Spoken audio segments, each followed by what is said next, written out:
کہ اس کے ساتھ ساتھ جو وتھ ہولڈنگ ٹیکس جو ٹیلی فون کارڈ پہ لگایا جاتا ہے اس کے اوپر بھی اضافہ نہ کیا جائے، اور اس کے ساتھ ساتھ ہم نے موبائل فون کے حوالے سے بھی گفتگو کی تھی کہ اس کے اوپر بھی ٹیکس نہ لگایا جائے. لیکن میں سمجھتا ہوں کہ سیاست میں کیا چیز ہے، it's a procedure of giving and take.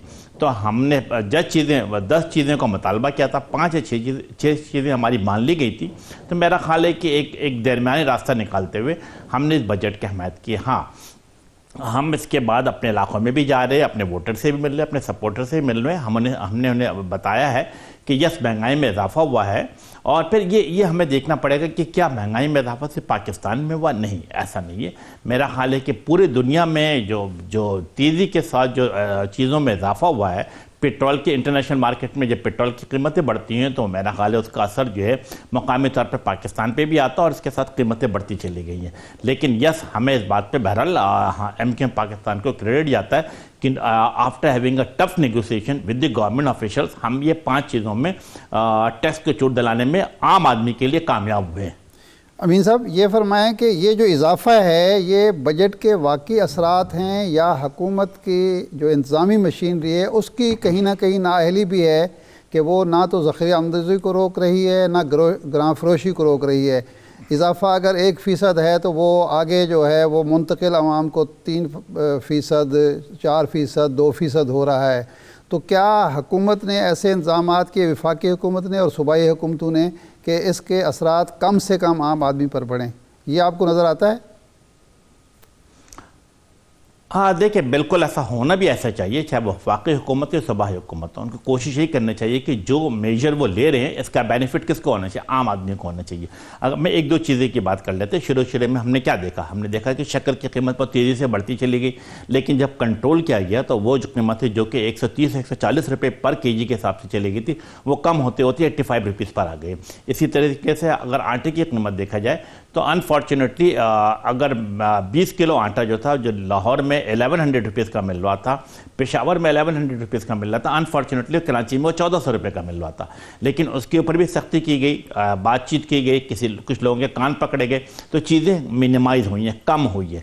تو میں سمجھتا ہوں کہ یہ چیزیں بالکل اسی طریقے سے اگر صوبائی حکومت کو دیکھا جائے تو میرا خیال ہے کہ آپ کے علم میں ہے کہ ہر جگہ پہ پروونشل پرائس کنٹرول بیورو موجود ہے. ان کی کیا ذمہ داری؟ ان کی ذمہ داری بیسک چیز کو ہوتی ہے. صوبائی حکومت پہ آتے ہیں، امین صاحب ذرا ڈیٹیل بات کرتے ہیں. صوبائی حکومت پہ ڈیٹیل بات کرتے ہیں. ایک سوال یہ ہے، یہ بوجھ جو بھی عوام پہ پڑا ہے، what's ever the reasons, IMF کی ڈیمانڈ ہے یا وفاقی حکومت کی پالیسیاں ٹھیک نہیں تھیں، لیکن ان حالات میں MQM کیا سمجھتی ہے کہ اس کے نمائندگان سینہ ٹھوک کے، چھاتی چوڑی کر کے اپنے ووٹر کے پاس جا سکتے ہیں کہ ہم نے آپ کے لیے بہت کچھ کر دیا، اور ووٹر آپ کو کوئی سوال نہیں کرے گا، کوئی بات نہیں کرے گا آپ سے ایسی کہ جس سے جو گراں گزرے آپ؟ دیکھیں، میں نے ایک سیاسی ورکر کے ناطے پروگرام شروع ہوتے ہی کہا کہ یس مہنگائی میں اضافہ ہو گیا، اس سے ہم مجھ سمیت میرا ووٹر، میرا سپورٹر پریشان ضرور ہے، لیکن ہم ان کے پاس موجود چکے. ہماری خوبی کیا ہے MQM پاکستان کی؟ MQM پاکستان اپنے کارکنان، ووٹر سپورٹر کی خوشی میں بھی غم میں بھی برابر شریک ہوتا. اگر کسی جگہ پہ پانی کا مسئلہ ہے تو میرا MPA، میرا MNA، میرا UC چیئرمین بھی ان کے ساتھ کھڑا رہتا ہے. تو ہمیں اس بات کا ایک ایڈوانٹیج ضرور ہے کہ ہم یہ تمام چیزیں ایکسپلین کرتے ہیں، لیکن ہمیں ساتھ ساتھ جیسے میں نے کہا کہ انٹرنیشنل مارکیٹ میں ڈالر جو ہے، یہ تیل کی قیمت جو 84 روپیز پر بیرل کے حساب سے چلا گیا، $84 پر بیرل کے حساب سے چلا گیا ہے. تو میرا خیال ہے اس کا آفٹر ایفیکٹ یقیناً نہ صرف پاکستان بلکہ گرد و پیش کے تمام ممالک میں آ رہا ہے. تو یہ چیزیں یقیناً بتائی جائے گی. اسی طریقے سے اگر IMF کی بات ہے تو میں سمجھتا ہوں کہ یس، پچھلے 70 سالوں میں میرا خیال کون سی ایسی حکومت ہے جو IMF کے پاس نہیں گئی ہے؟ میرا خیال پاکستان پیپلز پارٹی ہو، PMLN ہو، یا اس سے پہلے کاف لیگ تھی. یہ تمام لوگوں نے اپنے اپنے ادوار میں IMF کے ساتھ معاہدہ کیا ہے. اب جو پیسے ہم نے حاصل کر لیے انہیں پیسے تو لوٹانا ہے. اگر ہم ان چیزوں پہ میرا خیال نیگوشیٹ نہیں کرتے تو کیا ہوتا؟ پاکستان اگر ڈیفالٹ ہو جاتا تو کیا ڈالر کی قیمت 175 پہ رہتی؟ نہیں، یقیناً 200 روپے پلس چلی جاتی. اگر ہم ڈیفالٹ ہو جاتے تو کیا جسے کہتے ہیں Asian development bank, world development bank یا اسلامک بینک ہمیں لون دیتا؟ یقیناً اس کا جواب نفی میں ہوتا. تو میں سمجھتا ہوں کہ جو صورتحال تھی مشکل ترین صورتحال تھی، اور مشکل ترین صورتحال میں میرا خیال ہے کہ جو IMF کے ساتھ ڈیل کی گئی ہے، جو انہوں نے ڈیمانڈ کیے تھے 700 ارب روپے کی، اسے کم کر کے 343 ارب روپے کیا گیا ہے. اور اس پہ بھی ہم نے کیا کیا کہ جو عام آدمی کے جو روزمرہ کے استعمال کی چیزیں تھی اس کے اوپر بھی جسے ٹیکس لگانے سے ہم نے روکنے میں کامیاب ہوئے. تو یقیناً یہ MQM کو کریڈٹ جاتا ہے. امین صاحب یہ فرمائیں کہ صوبائی حکومت پہ آتے ہیں، آپ کا ایک جھگڑا چل رہا ہے، تنازع چل رہا ہے سندھ کی صوبائی حکومت سے بلدیاتی نظام کے حوالے سے۔ جماعت اسلامی 18-19 دن سے دھرنا دے کے بیٹھی ہوئی ہے، تحریک انصاف جو ہے وہ تیاری کر رہی ہے احتجاج کی۔ آپ نے جماعت اسلامی کے احتجاج کی یا مطالبات کی تائید تو کی، آپ نے اجلاس بھی کیے، لیکن عملاً آپ کی طرف سے، آپ کراچی کے، حیدرآباد کے، سکھر کے نمائندے ہیں یا سمجھے جاتے ہیں، تو آپ جماعت اسلامی کے ساتھ کھڑے ہو کے اس بل کی مخالفت کریں گے یا اپنے طور پر کوئی لائحہ عمل آپ نے تیار کیا ہے؟ ارشاد بھائی مجھے تھوڑا 2 منٹ دے دیجیے گا، میں تفصیل سے بتاتا ہوں۔ یس، ایم کیو ایم پاکستان پہلی سیاسی پارٹی تھی جس نے جسے کہتے ہیں سندھ لوکل گورنمنٹ ایکٹ 2021 کی کھل کر مخالفت کی، اسمبلی میں کی۔ اس کے بعد جو طریقہ کار تھا، ہم نے پریس کانفرنس کیا، پریس کانفرنس کرنے کے بعد ہم نے آل پارٹیز کانفرنس بلائی۔ اس آل پارٹیز کانفرنس میں سندھ کی تمام اپوزیشن پارٹی یعنی P M L N, P T I, Jamaat Islami, J you آئی، عوامی نیشنل پارٹی، تمام لوگوں کو بلایا گیا۔ انفارچونیٹلی جماعت اسلامی ہمارے آل پارٹیز کانفرنس میں نہیں آئی، اور اس کے علاوہ تمام سیاسی پارٹی نے متفقہ طور پر اس بل کو مسترد کر دیا۔ ہم نے دوسرا اسٹیپ کیا کیا؟ ہم نے دوسرا اسٹیپ کیا، کراچی کی تمام تاجر انجمنوں، یعنی اگر آپ صدر مارکیٹ ہو، حیدری مارکیٹ ہو، لیاقت آباد مارکیٹ ہو یا لیاری کی مارکیٹ ہو، تمام لوگوں کو بلایا، اور تمام لوگوں نے متفقہ طور پر 2021 سندھ لوکل گورنمنٹ ایکٹ کو کالا قانون قرار دیتے ہوئے مسترد کر دیا۔ ہم نے یہاں نہیں رکے، بلکہ ہم نے تیسرا اسٹیپ کیا۔ جو سب سے بڑے کراچی کے اکنامک اسٹیک ہولڈر تھے، like federation, stock exchange, Karachi chamber of commerce, site association, Korangi association, ان تمام لوگوں کو بلایا، ان کے سامنے بھی مدعا رکھا، اور تمام لوگوں نے بھی الحمدللہ سندھ لوکل گورنمنٹ ایکٹ کو کالا قانون قرار دیتے ہوئے مسترد کیا۔ اس کے بعد ہم نے کیا فیصلہ کیا کہ روڈوں پر آنا ہے۔ ہم نے جسے کہتے ہیں ان مین ٹائم ہم نے 5-6 مختلف مظاہرے کرنے کے بعد ایک بڑا مظاہرہ ہم نے کہاں کیا؟ کراچی پریس کلب کے سامنے فوارہ چوک پہ کیا، جس میں ہزاروں کی تعداد میں نوجوان، بزرگ، خواتین موجود تھی۔ لیکن ہم نے اس کو ابھی ختم نہیں کیا ہے، بلکہ ہم نے اب کیا فیصلہ کیا ہے کہ انشاءاللہ تعالیٰ نیکسٹ سیٹرڈے کو آپ دیکھیں گے، غالباً فرائیڈے کو دیکھیں گے، سیٹرڈے کو دیکھیں گے، سنڈے کے دن، میں ابھی اعلان نہیں کر رہا، آپ دیکھیں گے کہ کراچی کے مختلف علاقوں میں ہم دھرنا دیں گے۔ اور انشاءاللہ تعالیٰ ہم نے کیا کیا؟ ہم نے جماعت اسلامی کو دیکھے، جماعت اسلامی ہمارے کسی پروگرام میں شریک نہیں ہوئی، لیکن ہم نے وسیع القلبی کا مظاہرہ کیا، ان کے اس کاز کے حمایت کا اعلان کیا، کیونکہ ہمیں اس بات کا پتہ ہے کہ پچھلے 40 سال سے ایم کیو ایم پاکستان اس شہر کی نمائندہ تنظیم ہے۔ اور ابھی عملاً ہم نے کیا کیا؟ ابھی آج سے 1.5 مہینہ پہلے جو آپ نے دیکھا کہ سندھ کنٹونمنٹ بورڈ کا الیکشن ہوا، تو M Q M Pakistan emerge as the second largest party in Sindh. People's party کے پاس 18 سیٹ تھی، ایم کیو ایم کے پاس 17 سیٹ تھی، پی ٹی آئی 16 سیٹ تھی۔ تو ہم نے تو اپنے عمل سے پروف کر رہے ہیں، کراچی کے عوام ہم پہ اعتبار اور اعتماد بھی کر رہے ہیں۔ انشاءاللہ تعالیٰ کراچی کے عوام پہ ہم پورا اتریں گے، اور ہر صورت میں کالا قانون کے خلاف اپنی جدوجہد کو جاری رکھیں گے۔ امین الحق صاحب، یہ ایک بحث چل پڑی ہے صدارتی نظام کی کہ جی موجودہ جو پارلیمانی نظام ہے اس میں کمپرومائزز بہت کرنے پڑتے ہیں، وزیر اعظم کے لیے یا وزرائے اعلیٰ کے لیے کام کرنا آسان نہیں ہوتا، تو صدارتی نظام اس ملک میں لایا جائے۔ اور ایوب خان کے صدارتی نظام کی مثال بھی دی جاتی ہے، جب انڈسٹری نے ترقی کی، تعلیم نے ترقی کی، باقی شعبوں میں۔ تو آپ ایم کیو ایم پاکستان کا کیا موقف ہے؟ صدارتی نظام کے حوالے سے سوچا جانا چاہیے؟ دیکھیں، ایم کیو ایم پاکستان جمہوریت پسند سیاسی جماعت ہے، اور جو جمہوری اصولوں کے مطابق اپنی سیاسی جدوجہد کر رہی ہے۔ اور میں سمجھتا ہوں پچھلے 5-5.5 سالوں سے آپ سب نے دیکھا کہ ایک جسے کہتے ہیں کہ باہمی مشاورت سے فیصلہ کیا جاتا ہے۔ ایم کیو ایم یہ سمجھتی ہے کہ یس، پارلیمانی فارم آف دی گورنمنٹ جو وہ بہتر ہے، یہاں پر اکاؤنٹیبلٹی ہے۔ اگر آپ اسمبلی میں سوال جواب ہو سکتا ہے، کوسچن آنسر ہو سکتا ہے، اسٹینڈنگ کمیٹی میں سوال کیا جا سکتا ہے، اور اس پہ ایڈوانٹیج نظر آتا ہے کہ اکاؤنٹیبلٹی از دیئر۔ تو ایم کیو ایم پاکستان ابھی میں ذاتی طور پہ کہہ رہا ہوں کہ یس، ایم کیو ایم سمجھتے ہیں کہ پارلیمانی فارم آف گورنمنٹ رہنا چاہیے، اور پارلیمانی فارم آف دی گورنمنٹ جو ہے میرا خیال ہے بہتر نظام ہے، جس میں عوام کی زیادہ بہتر طریقے سے خدمت کی جا سکتی ہے۔ لیکن اس کے باوجود کبھی یہ میرا خیال ہے اہم سوال اگر آتا ہے تو یقیناً رابطہ کمیٹی بھی آپس میں بیٹھے گی، مشاورت کرے گی اور پھر فیصلہ کرے گی۔ ٹھیک ہے امین صاحب، ابھی آپ نے کہا کہ اور کوئی چارہ نہیں تھا آئی ایم ایف کے پاس جانے کے علاوہ، تو اگر نہ جاتے تو دیوالیہ ہو جاتا ملک، آپ یہ کہہ رہے ہیں، اور ہم دیوالیہ ہونے کے قریب تھے، اس لیے قوم کے وسیع تر مفاد میں آپ نے حکومت کا ساتھ دیا؟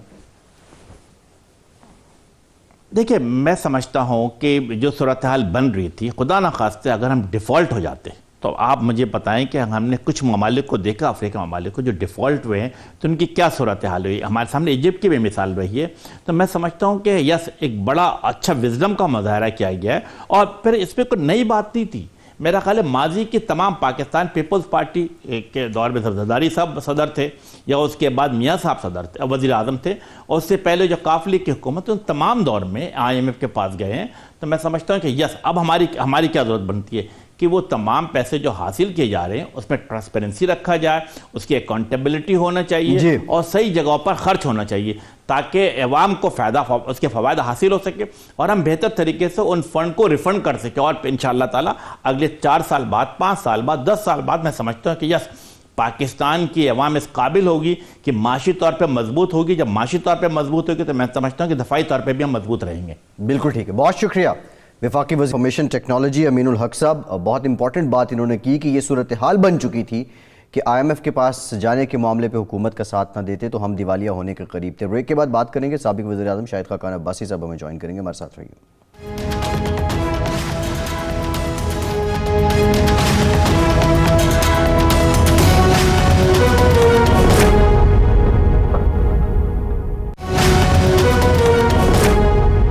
بریک کے بعد ایک بار پھر سے آپ کا خیر مقدم کرتے ہیں. سابق وزیر اعظم پاکستان شاہد خاقان عباسی صاحب نے ہمیں جوائن کیا. عباسی صاحب thank you very much for your time. Abbasi صاحب وہ 2 دونی 4 پہ تو ہم بات کریں گے، لیکن امین الحق صاحب تھے بریک سے پہلے ہمارے ساتھ. وہ کہہ رہے تھے کہ IMF کے پاس نہ جاتے تو صورتحال یہ بن چکی تھی کہ ملک دیوالیہ ہونے کے قریب تھا.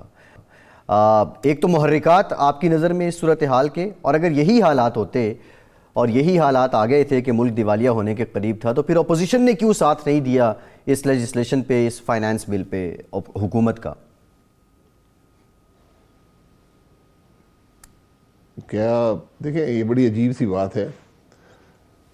22 دفعہ پاکستان IMF کے پاس گیا ہے، اس میں سے صرف 1 دفعہ ہم نے IMF پروگرام مکمل کیا ہے، اور جب وہ مکمل ہوا تو 2013 سے 2018 تک تو پاکستان کی گروتھ بھی ہائی تھی اور جو انفلیشن تھی وہ بھی انڈر کنٹرول تھی، 4% سے کم تھی. تو IMF کے پروگرام کو نیگوشیٹ کرنا پڑتا ہے. آپ کس طرح نیگوشیٹ کرتے ہیں، کیا وہ کانفیڈنس ان کا گین کرتے ہیں، اس پر ساری چیز ڈیپینڈ کرتی ہے. جب آپ جھوٹ بولیں گے، جب آپ ایسے وعدے کریں گے جو آپ پورے نہیں کر سکتے، تو پھر وہی ہوتا ہے جو اس دفعہ ہوا ہے. یہ وہی IMF کا پروگرام ہے جو 6 مہینے پہلے بھی تھا. فائنانس بل آپ نے اس وقت پیش کیا جو بجٹ کا حصہ تھا 2000 جون کے اندر 2021 میں. تو اس وقت یہ کنڈیشنلٹی جب بھی آپ نے 700 ارب کا اضافی بوجھ عوام پہ ڈال دیا ہے، یہ آپ اس وقت کیوں نہیں لے کر آئے؟ اور جو یہ اسٹیٹ بینک کا جو نیا ترمیمی بل آپ لائے ہیں، جس میں اسٹیٹ بینک کو کہ وہ اختیارات دیے گئے ہیں جو دنیا میں کسی اسٹیٹ بینک کے پاس نہیں ہیں، یہ آپ اس وقت کیوں نہیں لے کر آئے؟ اور پھر جب آپ یہ اس قسم کے بلز لاتے ہیں تو آپ اپوزیشن کو کانفیڈنس میں لیتے ہیں، آپ ڈسکشن ہولڈ کرتے ہیں پارلیمان کے اندر، کمیٹیز کے اندر اور پارلیمان کے اندر، تاکہ سارا پاکستان دیکھ سکے بھئی کیا ضروریات تھیں اس بل کو لانے کی، کس طرح اس کی بہتر شکل ہو سکتی تھی، کیا ہماری مجبوریاں ہیں، کیا ہم نے وعدے کیے IMF سے. یہ سب چیزیں چھپائی گئیں پارلیمان سے بھی اور پاکستان کے عوام سے، اور رات کے اندھیرے میں اجلت میں یہ بل پاس کیے گئے.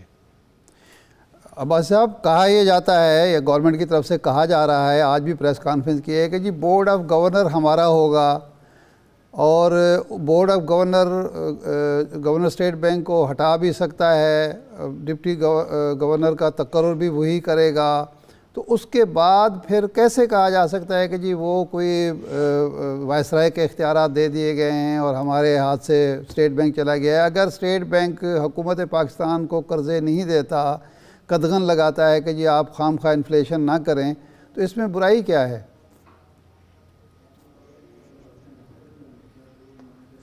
دیکھیں میں پھر کہتا ہوں نا، دیکھیں جھوٹ بولنے میں کوئی خرچہ نہیں ہوتا. ان لوگوں نے قانون ہی نہیں پڑھا. آپ ذرا قانون پڑھ لیں کہ 8 افراد انڈیپینڈنٹ لگائے جائیں گے، وفاقی حکومت لگائے گی. وہ وفاقی حکومت کے نمائندے نہیں ہوں گے. جو فائنانس سیکرٹری اس بورڈ کا حصہ ہوگا اس کو ووٹ کرنے کا حق نہیں ہے. جو ڈپٹی گورنرز ہیں وہ پینل دے گا، گورنر اس میں سے آپ کو ایک سلیکٹ کرنا پڑے گا. وہ ان کو بھی ووٹ کا اختیار نہیں ہے. تو ووٹ کا اختیار صرف ان 8 انڈیپینڈنٹ لوگوں کو ہے. اب آپ اگر یہاں پر دباؤ میں آئی ایم ایف کی ہر بات مانتے ہیں تو کل وہ لوگ بھی آئی ایم ایف کے نمائندے ہی ہوں گے. اور اس حکومت کی جو ریکارڈ ہے لوگوں کو نامینیٹ کرنے کا, جو دوستوں یاروں کو نامینیٹ کرنے کا, تو وہ جو 8 لوگ لگیں گے وہ کس قسم کے لوگ ہوں گے؟ کیا پارلیمان کو حق نہیں ہے کہ وہ لوگ جو اس ملک کی معیشت کے ذمہ دار بن رہے ہیں ان کو پارلیمان اپروو کرے؟ پارلیمان میں حکومت کی اکثریت ہوتی ہے, پارلیمان ہی ان کو نکال سکے, ان کو رکھ سکے, اور بورڈ کو بالکل اختیار نہیں ہے کہ وہ نکال سکے چیئرمین کو. اچھا, پھر آپ نے چیئرمین کی ٹرم بڑھا دی, 3 سے 5 سال کر دی, اس کی کیا ضرورت ہے؟ اور اس کے بعد آپ نے جو کمیٹی تھی جو کوارڈینیٹ کرتی تھی گورنمنٹ کے ساتھ, اس کو آپ نے ختم کر دیا, اور اس میں آپ نے ایک ایگزیکٹو کمیٹی بنا دی جس میں چیئرمین ہوگا اور اس کے ہی سارے لوگ ہوں گے, اور جو بھی کور فنکشن کی پالیسیز ہیں وہ کمیٹی بنائے گی, وہ بورڈ نہیں بنائے گا. بورڈ صرف اوور سائٹ رکھتا ہے. تو وہ کمیٹی جو ہوگی اس کے اندر کتنے ممبران ہوں گے اس کے بھی تعین نہیں ہے, لیکن اس کا کورم 2 کا ہوگا. یعنی ایک چیئرمین ایک اپنے کسی افسر کو ساتھ بٹھا لے جو فیصلے مرضی کر لے. یہ اتنا غلط قانون ہے, اس کے اثرات اتنے غلط ہوں گے کہ آپ اس کا تصور نہیں کر سکتے. عباس صاحب, لیکن آپ نے کوئی کوشش سنجیدہ اپوزیشن نے کی کہ یہ بل منظور نہ ہو سکے؟ آپ کے اپنے 12-13 ممبر اجلاس میں موجود ہی نہیں تھے.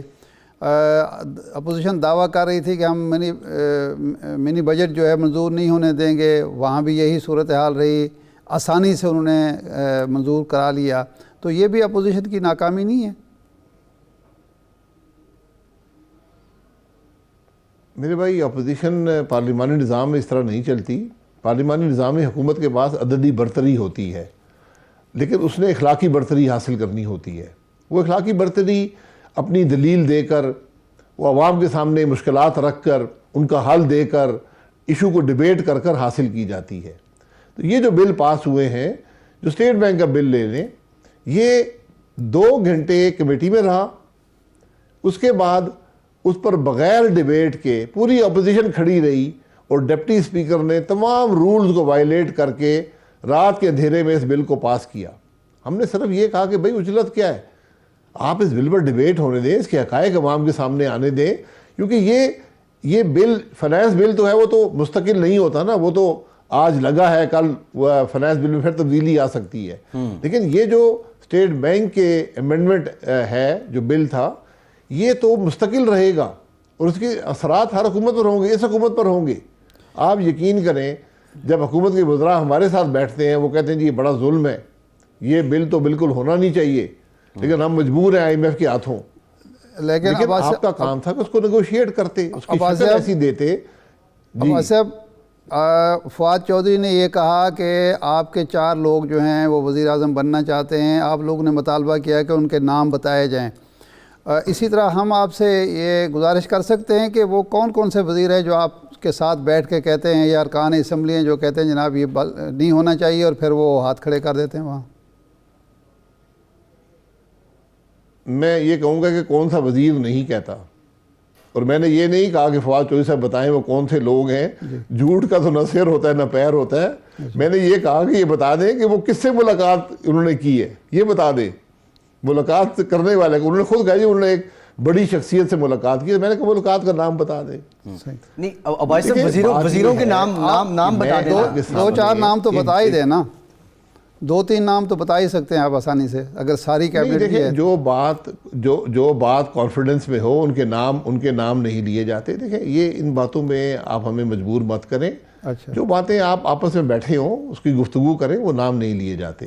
اچھا عباس صاحب, ٹھیک ہے, مان لیا, بالکل آپ درست فرما رہے ہیں. آپ نے بھی کہا, خرم دستگیر صاحب, ایاز صادق صاحب, بہت سارے آپ کے دوست احباب یہ کہتے رہے کہ 20 سے 25 پھر 25 سے 30 ارکان رابطے میں ہے جو حکومت کے ساتھ نہیں کھڑے ہونا چاہتے, حلقوں میں جانے کے قابل نہیں رہے. لیکن جب بھی ووٹنگ ہوتی ہے وہ سارے ان کے نمبر پورے ہوتے ہیں, آپ کے نمبر کم ہو جاتے ہیں. تو یہ کیا ماجرا ہے؟ جی دیکھیں 22 افراد تو میں خود جانتا ہوں جو نہیں رہنا چاہتے حکومت کے ساتھ، اچھا لیکن ہیں کیوں پھر؟ کیونکہ الیکٹرانک نظام ہے تو ٹیلی فون کال ہمیشہ حاوی ہوتی ہے، ٹیلی فون کال ہمیشہ حاوی ہوتی ہے اچھا ان کی جو سوچ ہے اس پر۔ نہیں تو اس دفعہ بھی ٹیلی فون کالز گئی ہیں، وہ جو تاثر بنا تھا کہ جی لیول پلینگ فیلڈ جی مل بالکل، گئی ہے، جی لوگوں نے اپوزیشن کو بتایا۔ نہیں ملی۔ جی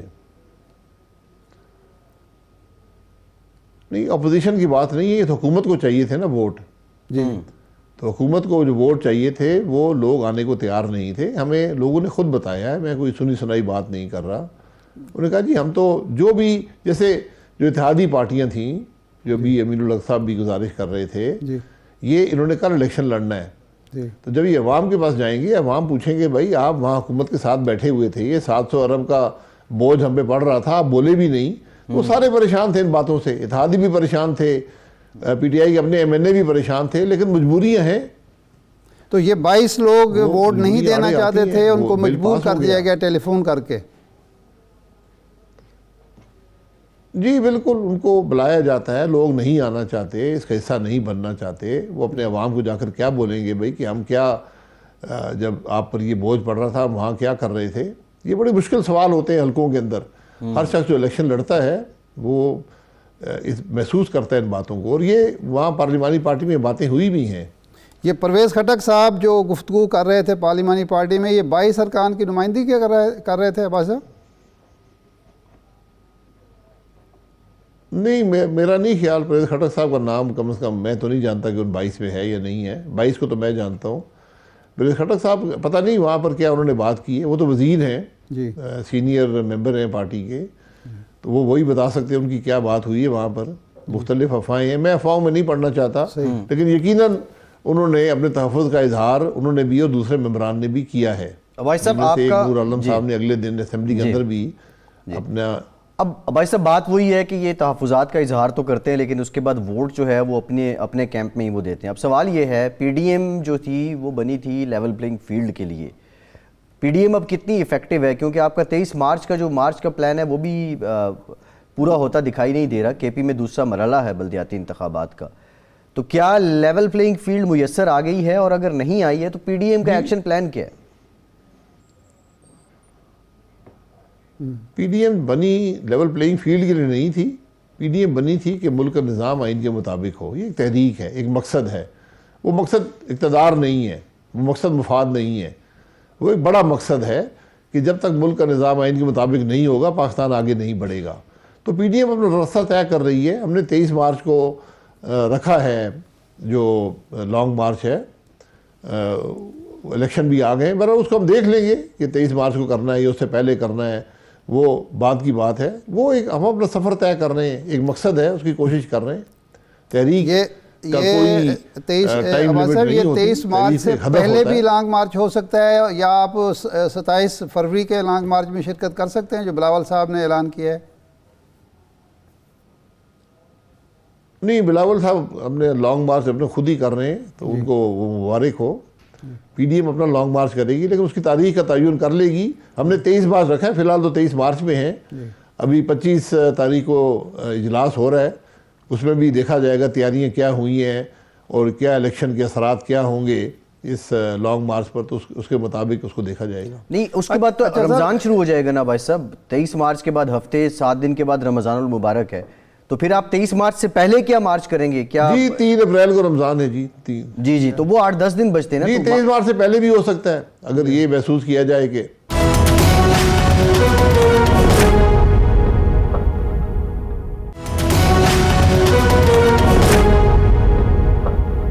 عباس صاحب یہ خبریں چلتی رہیں کہ ایاز صادق صاحب گئے لندن، اور پھر وہ ایک لسٹ تھی 4 افراد کی جس کا ذکر وہ بھی کر رہے ہیں، فواد چودھری صاحب بھی کر رہے ہیں، ایک آڈیو لیک کا بھی سنا جا رہا ہے کہ کوئی آڈیو آ رہی ہے، آپ کے 4 لوگ ہیں جو گفتگو آپس میں کر رہے ہیں کہ جی ٹھیک ہے ہمیں اپنے آپ کو پیش کرنا چاہیے، نواز شریف صاحب کا انتظار نہیں کرنا چاہیے، ایسی کوئی بات ہے؟ ایسی بات میں نے نہ سنی ہے نہ کوئی ایسی بات ہے۔ یہ ساری آج کل ایک چیز نئی آئی ہے، 5th جنریشن وارفیئر، اچھا، یہ جھوٹ میں مبنی ہوتی ہے۔ اتنا جھوٹ بولو کہ اس کی ڈسکشن شروع ہو جائے. صحیح. تو اب فواز چودھری صاحب جو انفارمیشن منسٹر ہیں, کل سے انہوں نے جھوٹ بولا ہے اور آج ہم سب ڈسکس کر رہے ہیں ان کے اس جھوٹ کو. تو میں تو ایک سمپل سا سوال پوچھا ہے کہ بتا دیں کہ کون سی شخصیت سے ملاقات ہوئی ہے. صحیح. جی بھائی صاحب, منی بجٹ کا معاملہ آپ کی جماعت یہ بھی کہتی ہے کہ اس ساری بحث میں گول ہو رہا ہے, عوام کے مسائل بڑھ رہے ہیں, مہنگائی کے اثرات گہرے ہوتے جا رہے ہیں, اپوزیشن بھی اپنی سی کوشش کر رہی ہے, لیکن اس کوشش کا نتیجہ کیوں نہیں نکل پا رہا؟ نتیجہ نکلتا ہے جب ایک حکومت ہو جو پارلیمانی قدروں پر یقین رکھتی ہو, جو جمہوری اقدار پر یقین رکھتی ہو, جس میں اخلاقی قدریں ہوں, وہ وہاں پر جا کر معاملہ چلتا ہے. یہاں تو تینوں چیزیں نہیں ہیں, اس لیے یہ احتجاج کی صورت میں ہی بات رہ جاتی ہے کہ ہم پارلیمان کے اندر کرتے ہیں, پارلیمان سے باہر کرتے ہیں, آپ ٹی وی پروگرام پہ آتے ہیں, جلسے کرتے ہیں, جلوس کرتے ہیں, اب لانگ مارچ بھی کر دیں گے. یہ سب ایک طریقہ ہوتا ہے, عوام کے سے یکجہتی کا اظہار ہوتا ہے, ان کی تکلیف کے مداوے کے لیے کوشش ہوتی ہے, ان کے حل دیے جاتے ہیں. یہ پارلیمانی نظام ہوتا ہے. عباس صاحب, آپ نے ایک انٹرویو میں کہا کہ نواز شریف کا چونکہ نام بکتا ہے یا مال بکتا ہے میڈیا پر, اس لیے یہ باتیں ہوتی رہتی ہیں, لیکن آج مریم نواز صاحبہ نے کہا ہے کہ میاں نواز شریف صاحب جلد ہی پاکستان آ رہے ہیں. تو کیا کوئی تاریخ طے پا گئی ان کی واپسی کی؟ نہیں, تاریخ کوئی نہیں طے پائی. وہ سوال کیا جاتا ہے, وہ جواب دے دیتی ہیں, ہم بھی جواب دیتے ہیں, ہاں جی جلد آ جائیں گے. اچھا. میاں نواز شریف صاحب کا فیصلہ یا ڈاکٹر کر سکتے ہیں یا میاں صاحب خود کریں گے. علاج کے بغیر آ جائیں. ان کا جو میڈیکل کنڈیشن ہے وہ بڑی واضح ہے رپورٹ کے اندر, جو آپریشن ہونے ہیں وہ بھی لکھے ہوئے ہیں. اب ڈاکٹر اگر فیصلہ کریں کہ ان آپریشن کے بغیر بھی وہ جا سکتے ہیں تو وہ آ سکتے ہیں, یا وہ خود فیصلہ کر لیں. مریض کا حق ہوتا ہے کہ میں سفر کروں گا تو آ جائیں گے. نہیں, لیکن شہزاد اکبر ہماری صاحب ان کو رائے اور مشورہ ہے کہ علاج کروا کر آئیں. شہزاد اکبر صاحب کہہ رہے تھے کہ ہمیں ابھی تک کوئی میڈیکل رپورٹ نہیں ملی. وہ ایک ڈاکٹر ہیں جن کی خط و کتابت ہے, وہ ہمیں بھیج دی جاتی ہے. میڈیکل رپورٹ ابھی تک نہیں ملی ایسی کہ انہوں نے کوئی ٹریٹمنٹ کرائی ہو یا وہ ٹریٹمنٹ کرانا چاہتے ہوں. جی, وہ عدالت میں جمع ہے, وہاں سے حاصل کر لیں. جی, پورے میڈیا کے پاس بھی موجود ہے. اچھا بھائی صاحب, ایک معاملہ یہ بھی ہے کہ ان کا تعلق کیا ہے اس معاملے سے, یہ میری سمجھ میں نہیں آتا. جی, وہ شہباز شریف صاحب کے حوالے سے جو کیس کرنا چاہ رہے ہیں اس حوالے سے پریس کانفرنس کر رہے تھے, اور اس میں انہوں نے یہ کہا کہ ہمیں رپورٹس نہیں ملی بلکہ ایک خط و کتابت ہے ایک ڈاکٹر کے اور ان کے درمیان, وہ ہمیں بھیج دی جاتی ہے. میں کہہ رہا ہوں وہ عدالت سے لے لیں یا میڈیا سے لے لیں. اور ان کا تعلق کیا ہے شہباز شریف صاحب کے کیس سے؟ وہ احتساب کے مشیر حکومت ہیں, کے وزیر احتساب بنے کے ہوئے اور ہیں. داخلہ بینک تو ایک انڈیپینڈنٹ ادارہ ہے, جی. معاملہ کورٹ معاملہ عدالت میں چل رہا ہے. تو ان کا تعلق کیا ہے؟ کیا یہ سب جوڈس معاملات پر بحث کر سکتے ہیں جی پریس کانفرنسز کر کر؟ ٹھیک ہے. اچھا عباس صاحب, یہ ابھی جو آپ نے اپنی جد و جہد کی بات کی اور عوام کے مسائل کا بھی آپ نے احاطہ کیا, ٹھیک ہے, مزاحمت تو آپ کی جاری ہے, لیکن در پردہ کوئی ایسا پلان قابل عمل ہے جس کی بیس پہ مریم نواز صاحبہ کہہ رہی ہیں کہ یہ حکومت مہینوں نہیں, ہفتوں نہیں, چند دنوں کی بات ہے, اور اس پلان پہ عمل درآمد میں صرف نون لیگ ہی ہے, اس کے اپنے لوگ ہی ہیں, یا باقی جماعتیں بھی ہیں؟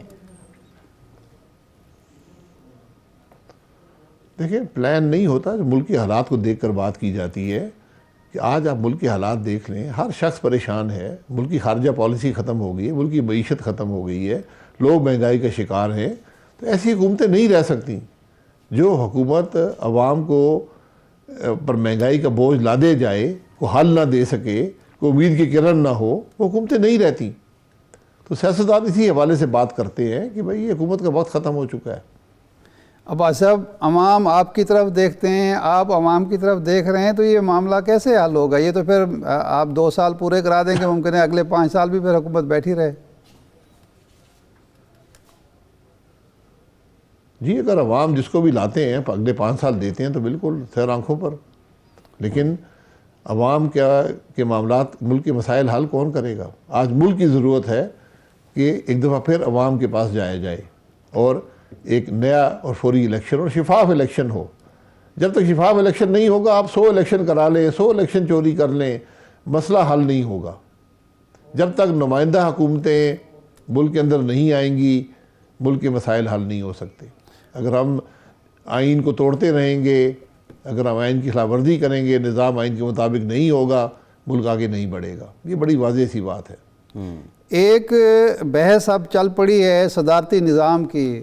عباسی صاحب, ایک دور میں میاں نواز شریف صاحب پر الزام عائد کیا جاتا تھا کہ وہ امیر المومنین بننا چاہتے ہیں, وہ 14ویں ترمیم اور 13ویں ترمیم جو تھی.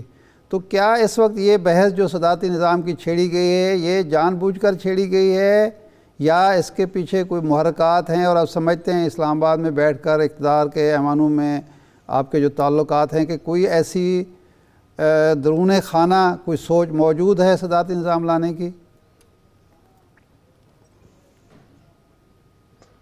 دیکھیں, صدارتی نظام جو لانا چاہتا ہے وہ ڈیبیٹ کر لے, پارلیمان اس کی جگہ ہے.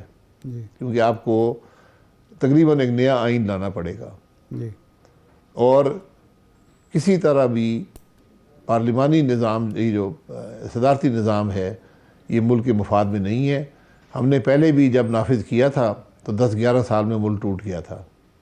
اس لیے جو یہ بات کرتے ہیں صدارتی نظام کی, میں نہیں سمجھتا ہوں کہ وہ ملک کی بات کرتے ہیں. کسی کو شوق ہے تو لے آئے پارلیمان میں آ کے ڈسکشن کر لے, وہاں پر سارے بات کریں گے. یہ صدارتی نظام ہمارے ملک میں نہیں چل سکتا. اس کو آپ لاگو کریں گے, آپ ملک کی سلامتی سے کھیلیں گے. ٹھیک ہے. عباسی صاحب ہمارے پاس یہاں رہے ہیں, مشرف صاحب کا بھی صدارتی نظام تھا, ضیاء الحق صاحب بھی صدارتی نظام تھے. آج بھی ایک نیم صدارتی نظام ہے جو ہائبرڈ گورنمنٹ کی صورت میں ہے. یہ نہیں چلتے. جی عباسی صاحب, مری آپ کا حلقہ افسوسناک سانحہ ہوا, اس کے بعد حکومت نے انکوائری کمیٹی بنائی, اس کی رپورٹ بھی سامنے آئی جس میں انتظامیہ کو ذمہ دار ٹھہرایا گیا. کچھ طریقہ کار ہیں, کچھ روایات ہیں پہاڑی علاقوں کے, اس کے مطابق وہاں پہ ہمیشہ انتظامات کیے جاتے تھے. آپ کی نظر میں بنیادی وجہ کیا ہے کہ یہ اتنا بڑا سانحہ کیوں ہو گیا, اور یہ جو انکوائری رپورٹ آئی جس میں صرف انتظامیہ ذمہ دار ہے, آپ سمجھتے ہیں کہ یہ تسلی بخش ہے؟ جی, حکومت کی ذمہ داری ہوتی ہے. وہاں پر ایک پلان بنا ہوا ہے ونٹر کے لیے, جس میں اگر سنو ہو جائے تو کیا کرنا ہے, وہ بڑا واضح پلان ہے. اور یہ کافی عرصے سے یہ شہباز شریف صاحب نے شاید بنایا تھا 97-98 میں, میاں نواز شریف صاحب جو پرائم منسٹر تھے ان کی ہدایت پر, اور اس وقت سے مستقل طور پر اس پہ حل ہو رہا ہے. وہاں مشینری بھی وہاں رکھی جاتی ہے, کہاں مشین نے ہونا ہے, کیسے آپ نے آپریٹ کرنا ہے, سب کچھ لکھا ہوا ہے. چلیں, یہاں پر سب کچھ فیل ہو گیا, حکومت کچھ نہیں کیا, آپ نے نہ مشینیں نکالی, نہ برف ہٹائی, گاڑیاں پھنس گئیں. اب آپ کو رپورٹ جب ملتی ہے کہ گاڑیاں پھنس جاتی ہیں, آپ کے پاس 1122 ہے, آپ کے پاس پولیس ہے, وہاں آرمی کی یونٹس ہیں, ان سے درخواست کریں. وہ باہر نکل کر جو 100 سے کم گاڑیاں پھنسی ہوئی تھی برف میں, وہاں پہ لوگوں کو نکال کے لے آتے. اتنی سی بات تھی. یہ سارا جو علاقہ ہے, یہ آپ یقین کریں کہ کوئی گاڑی بھی مال روڈ سے, میں مال روڈ کی بات کر رہا ہوں, 3 کلومیٹر سے زیادہ فاصلے پر نہیں تھی. یہ سب جو لوگ فوت ہوئے ہیں یہ مال روڈ سے 3 کلومیٹر کے اندر فوت ہوئے ہیں. اور وہاں گھر قریب ہیں, وہاں پر دیگر ریسٹ ہاؤسز بنے ہوئے ہیں. وہاں پر لوگوں کو آپ نے جانا تھا, گاڑیوں سے نکالنا تھا, وہاں لے جانا تھا. 26 گھنٹے کوئی شخص, 26 نہیں 28 گھنٹے کوئی حکومتی اہلکار نہیں نکلا. مری کے لوگوں نے سب کو نکالا, پناہ دی جو, اور اس کے بعد شام کے 4 بجے وہاں پر یہ 10 بجے لوگوں نے نکالنا شروع کر دیا تھا, اور شام کے 4 بجے حکومتی اہلکار پہنچے ہیں. یہ مکمل طور پر ایک ناکامی ہے پنجاب حکومت کی, اور جو وفاق کے دعوے کرنے والے وہاں موجود تھے ان کی. ٹھیک, بہت شکریہ. سابق وزیر اعظم پاکستان شاہ نواز عباسی صاحب, آپ کے وقت کا institute of public opinion and research کا ایک سروے سامنے آیا ہے جس میں ترقیاتی کاموں کو لے کے, پرفارمنس کو لے کے وزیر اعلیٰ عثمان بزدار کو سب سے اوپر رکھا گیا ہے, سب سے اوپر درجہ دیا گیا ہے. بریک کے بعد اس پہ بات کرتے ہیں.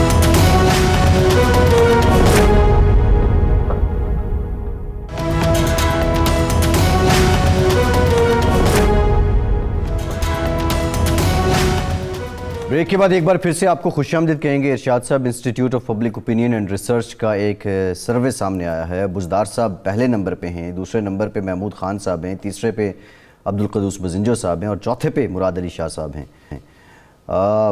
بزدار صاحب کی کارکردگی سے پھر تو عوام کو بھی مطمئن ہو جانا چاہیے, پنجاب کے عوام کو فخر بھی کرنا چاہیے کہ ان کے وزیر اعلیٰ سب سے زیادہ کام کر رہے ہیں. ہاں بالکل، یہ تو اس میں میرے لیے تو دوہری خوشی ہے کہ آپ کو پتہ ہے کہ میرا تعلق بھی اسی علاقے سے گرائیں ہیں آپ کے جنوبی پنجاب سے ہے. سرائیکی وسیب کے وزیر اعلیٰ کے بارے میں اگر یہ رپورٹ آتی ہے کہ وہ مراد علی شاہ سے، محمود خان سے اور جناب عبدالقدوس بزنجو سے آگے ہیں تو میرے لیے تو بڑی خوشی کی بات ہے. اور ویسے بھی یہ اچھا، میں نے یہ نام پہلے نہیں سنا، یہ institute of public opinion research, لیکن ایک اور اچنبے کی بات ہے، ایک اس کا ایک سروے کچھ دن پہلے بھی آیا تھا. اچھا. جس میں نواز شریف صاحب کی پاپولیرٹی عمران خان سے زیادہ دکھائی گئی تھی. اچھا. یعنی اس کا مطلب ہے اس ادارے کے سروے میں غیر جانبداری ہے. عمران خان ناکام حکمران نظر آ رہے ہیں اور جناب بزدار صاحب جو ہیں یہ اب لمحہ فکر ہے عمران خان کے لیے کہ ان کی پاپولیرٹی کم ہو رہی ہے، ان کی کارکردگی پر عوام مطمئن نہیں ہے، لیکن بزدار صاحب کی کارکردگی سے مطمئن ہے. تو یہ بڑی اچھی بات ہے، عبدالقدوس بزنجو صاحب جن کو ابھی جمعہ 8 دن ہوئے ہیں وزیر اعلیٰ بنے ہوئے ہیں، وہ تیسرے نمبر پہ. میں نے ایک دوست سے کہا، میں نے کہا کہ یار یہ سروے کس نے کیا ہے، کہاں سے آیا ہے؟ اس نے کہا کہ جی وہ اسلم ریسانی صاحب کی بات یاد کریں کہ ڈگری ہوتی ہے تو یہ سروے ہوتا ہے. لیکن جو بعض ستم ظریف ہیں وہ یوں بھی کہہ رہے ہیں کہ ایک تو دیکھنے کا اس سروے کو انداز یہ ہے کہ جناب بزدار کی کارکردگی باقی 3 وزراء اعلیٰ سے بہت عمدہ ہے، بڑی اچھی ہے. اور دوسرا انداز دیکھنے کا جو ایک منفی انداز ہے وہ یہ ہے کہ وہ 3 وزیر اعلیٰ بزدار سے بھی گئے گزرے ہیں. مطلب ایک بعض جو ستم ظریف ناقدین اس طرح بھی دیکھ رہے ہیں کہ حالت ہماری یہاں تک پہنچ چکی ہے کہ 4 فیڈریشن کے جو یونٹ ہیں اس میں حکمرانی ایسے لوگوں کے ہاتھوں میں جن میں بزدار صاحب سے بہت اچھی کارکردگی ہے. لیکن حیران کن بات یہ ہے کہ بزدار صاحب کی کارکردگی بہت اچھی ہے اگر تو ایک تو یہ ضمنی الیکشن پنجاب میں آلموسٹ سارے ہار گئے، سرگودا کا، ڈسکا کا، خانے وال کا اور جہاں بھی ہوئے، اور کنٹونمنٹ بھی ہار گئے، کنٹونمنٹ کے الیکشن بھی ہار گئے. اب بلدیاتی الیکشن دیکھتے ہیں اس کا کیا رزلٹ نکلتا ہے. دوسرا یہ ہے کہ یہ جو لوگ ہیں کہ ایم این اے بھی پنجاب کے غیر مطمئن نظر آتے ہیں، ایم پی ایس بھی غیر مطمئن نظر آتے ہیں. شور یہ مچ رہا ہے کہ جناب 3 شہر ہیں جہاں سارے ترقیاتی کام ہو رہے ہیں. جنوبی پنجاب کے سارے فنڈ جو ہیں وہ ڈی جی خان پہ خرچ ہو رہے ہیں اور پنجاب تو خوش ہونا چاہیے ارشاد صاحب. نہیں، مجھے تو خوشی ہے، لیکن آپ کے علاقے میں ترقی ہوگی. لیکن بات یہ ہے کہ بہاول نگر، بہاول پور، باقی جو ملتان، باقی جو ہیں وہ بھی جنوبی پنجاب میں شامل ہیں نا، ان کا بھی کچھ حق بنتا ہے. لیکن وہاں کے جو لوگ ہیں وہ بڑے وہ تو جو جتنا تگڑا ہوگا وہ فنڈ لے جائے گا نا. یہ تو سیاسی کلچر ہے ارشاد صاحب. نہیں، بات یہ ہے کہ جو کارکردگی کی میئرمنٹ جو ہے وہ پھر ایک ڈویژن سے نہیں ہوگی یا ایک ضلع سے یا ایک تحصیل سے تو نہیں ہوگی نا، وہ تو ساری اس پہ. لیکن بہرحال سروے ہے تو سروے ہوتا ہے. محمود خان صاحب سے بھی ایک گزارش ہے، میرے علاقے کی سڑک بنوا دیں ایبٹ آباد بکوٹ کی. وہاں وہ بڑے برے حالات ہیں سر، پسلیاں ٹوٹ جاتی ہیں گاڑی میں جب جاتی ہیں. ہم تائید کرتے ہیں، میں تائید کرتا ہوں کہ بالکل محمود خان صاحب یہ بنوا دیں. سالوں ہو گئے ہیں سر، وہ ایم پی اے صاحب تو نظر ہی نہیں آتے ہیں. تو اصل میں جناب عثمان بزدار صاحب کی جو کارکردگی کا پیمانہ کیا ہے یہ اور کس طریقے سے وہ اس کا کارکردگی پورٹرے ہو رہی ہے، یہ 2 الگ الگ چیزیں ہیں. اگر تو آپ کی کارکردگی کا پیمانہ اور معیار وہ ہے جو عمران خان نے کہا کرتے تھے کہ یہ سڑکیں، یہ پل، یہ اوور ہیڈ برج اور یہ ترقیاتی کام جو بظاہر نظر آنے والے ترقیاتی کام، تو اگر یہ پیمانہ ہے تو پھر اس پہ تو شہباز شریف صاحب بہت بہتر اترتے ہیں. لیکن جو خان صاحب پیش کیا کرتے تھے کہ تعلیم کے شعبے میں، صحت کے، سوشل ویلفیئر کے معاملے میں، اس پہ اگر کوئی بہتری نظر آتی ہے، ہمارے اسکولوں کی حالت بہتر ہو گئی ہے، اسپتال، صحت کا نظام بہتر ہو گیا ہے، تعلیم کا نظام بہتر ہو گیا ہے، سوشل ویلفیئر کے باقی جو شعبے ہیں ان میں بہتری آئی ہے، روزگار کے مواقع بڑھ گئے ہیں، عام آدمی مطمئن ہے کہ اس کی لائف جو ہے وہ اس کے اندر ایک ترقی کا عنصر ہے، تو پھر تو وہ صورتحال نظر نہیں آتی. لیکن اگر پیمانہ وہی ہے تو پھر لوگ ارشاد صاحب اس میں ایک بڑی ٹیکنیکل بات ہے. ویسے دیکھیں جو سوشل ویلفیئر سیکٹر ہے، آپ کی تعلیم ہے، آپ کی صحت ہے، یہ ایک ایسی بھٹی ہے جس میں ایندھن ڈالے جائیں نظر نہیں آتا، لیکن اس کے ثمرات 8-10 سال بعد نظر آتے ہیں. دیکھیں اگر آنیسٹلی سپیکنگ ذاتی رائے ہے کہ جو ہیلتھ کارڈ ہے وہ ایک میریکل ہے، کرشمہ ہے پاکستان اور پنجاب کے عوام اور پاکستان پورے جتنے پاکستان کے عوام ان کے لیے. لیکن سر مہنگائی اس کو کھا رہی ہے، بیڈ گورننس اس کو کھا رہی ہے.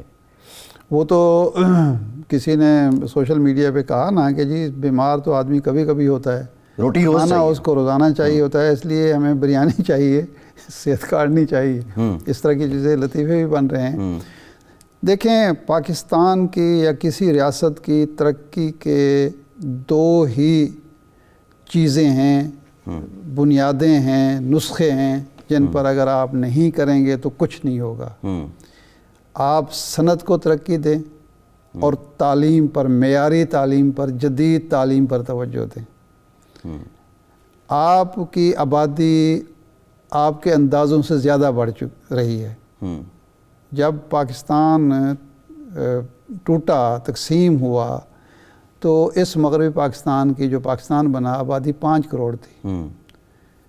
40-50 سال میں یہ 22 کروڑ تک پہنچ چکی ہے. بنگلہ دیش کی آبادی اس وقت 6 کروڑ سے کچھ زیادہ تھی، وہ اب 16 کروڑ ہے، ہم سے کم ہے.